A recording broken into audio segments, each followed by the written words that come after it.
Y en cuanto al Poder Judicial, miren, nada más ayer se me pasó, pero me llegó esta nota de la Secretaría de Marina, que administran el tren del Istmo. Les voy a leer la nota que me entregaron ayer. Dice información. Un señor, que no voy a dar su nombre.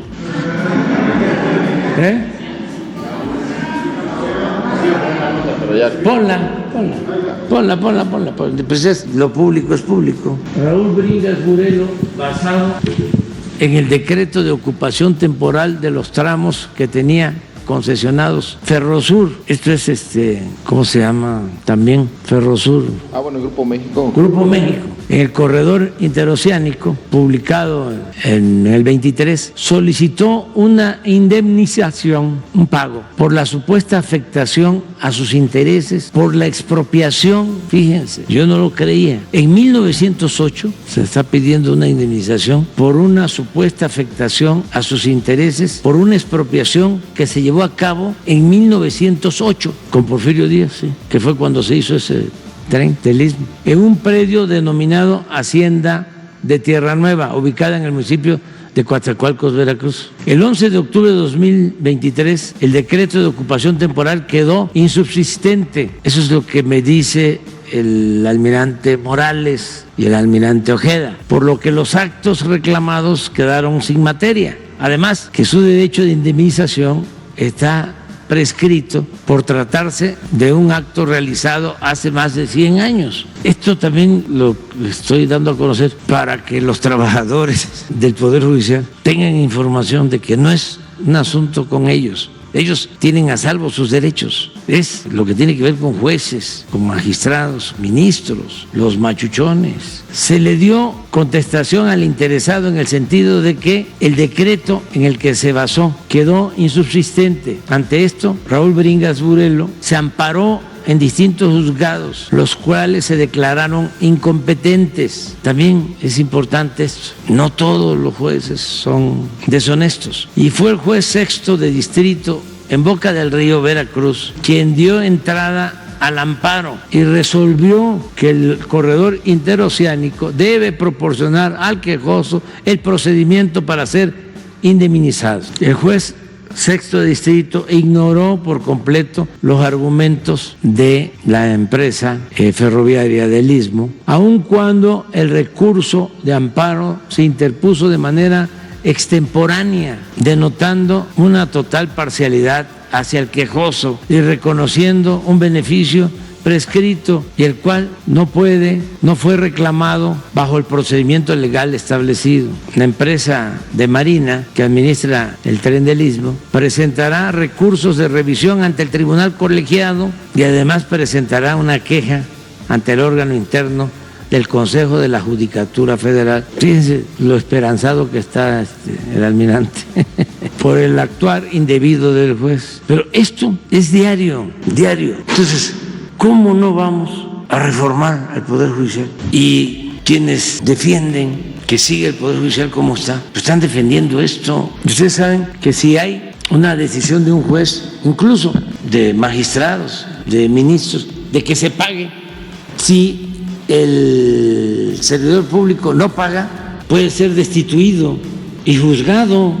Cuando yo era jefe de gobierno, abundaban estos casos y querían que pagáramos indemnizaciones de tiempo atrás. Una vez, sí, me denunciaron por oponerme a pagar, no se me olvida la cantidad porque tiene que ver con una fecha histórica, 1.810 millones de pesos para el paraje de San Juan, una colonia muy grande en Iztapalapa, que resultó que no era propiedad de nadie, eran terrenos nacionales, pero entraron en el fraude autoridades, notarios, falsificaron documentos y llegó a la corte y me exigían pagar a los 1.810 millones de pesos porque si no me iban a destituir. Y no, ¿cómo vamos a pagar eso? Además, dicen los abogados, cosa juzgada, como mandato divino ya no hay otra instancia, ya no se puede hacer nada. Y todo esto está vinculado a la corrupción, porque al momento que una autoridad judicial ordena a un funcionario que pague, el funcionario ya tiene una justificación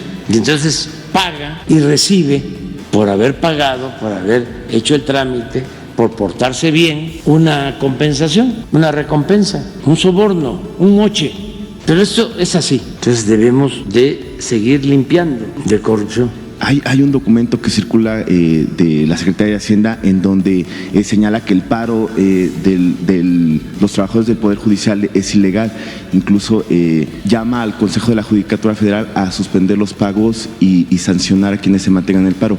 ¿Usted sabía de este documento? Sí, pero además lo saben los del Poder Judicial. Ellos saben que no pueden detener el funcionamiento del Poder Judicial. Quien tiene que ver eso, a quien le corresponde atender este asunto, es al Consejo de la Judicatura. Y tengo entendido que se reunieron ayer y no llegaron a nada porque el Consejo de la Judicatura, la presidenta del Consejo de la Judicatura es la señora Piña. Por eso hace falta también la reforma, porque imagínense que el órgano encargado de la fiscalización y del buen comportamiento de jueces, de magistrados, de ministros, es dominado por la Corte. O sea, no es un órgano independiente. En cambio, en la reforma lo que se propone es que los ciudadanos, además de elegir a los jueces, magistrados, ministros, elijan también a magistrados de un tribunal que se va a hacer cargo de cuidar el buen comportamiento de jueces, magistrados y ministros, con independencia, porque es de sentido común. Díganme si saben de casos en donde se haya sancionado a un juez, a un magistrado, a un ministro, quizá 1, 2, 3 en los últimos 30 años. Mi opinión es que no se les impida la libertad, que no se les limite la libertad de manifestar, porque si no van a poner el grito en el cielo y nos van a acusar de represores. No.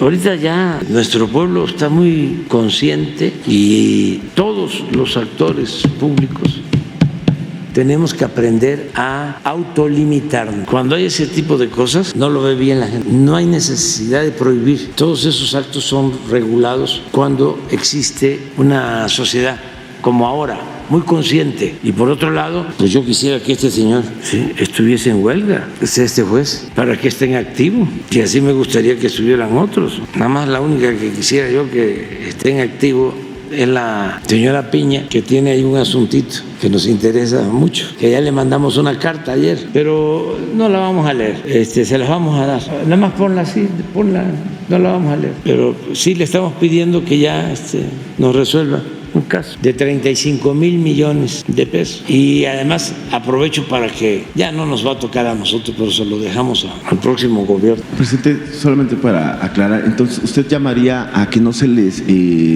hay alguna afectación a quienes se están manifestando, ya sea por su salario, o que si no, que se llamaría a que no hubiera alguna sanción a los trabajadores del Poder Judicial que se están manifestando. No, yo estoy a favor de los trabajadores, de que se manifiesten libremente. Nada más que ellos apliquen el método de la autocrítica y que no caigan en la autocomplacencia y que no se dejen manipular, porque no hay nada en la iniciativa de reforma que les afecte. Entonces, de todas formas, tienen todo el derecho de manifestarse. Legalmente lo tiene que atender el Consejo de la Judicatura, ¿sí? Y saben ellos que no pueden dejar de prestar el servicio. Pero este es un país de libertades plenas y no hay represión. ¿De pagos y el despido de quienes participan en el paro? Nada. Que eso dice el oficio de Hacienda. Bueno, pero si es necesario lo corregimos. No.